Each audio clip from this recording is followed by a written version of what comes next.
Come and make a green smoothie with me.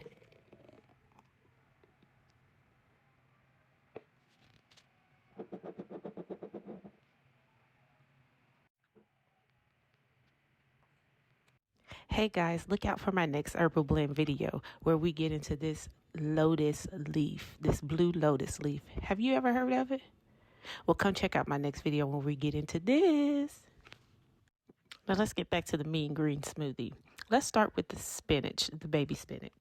This leafy green vegetable is packed with vitamins like A, C, and K, as well as minerals such as iron and calcium.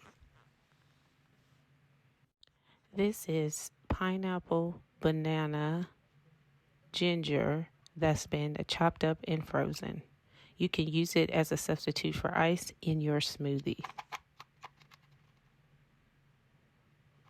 Then you want to get your blending cup and add all your ingredients in. It's up to you if you want to add ice to your smoothie.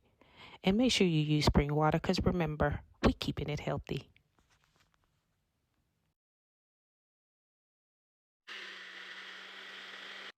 Oh yeah, and let's not forget about the kale. Kale offers an abundance of nutrients that support heart health, including potassium, fiber, folic, and calcium. And that is why you should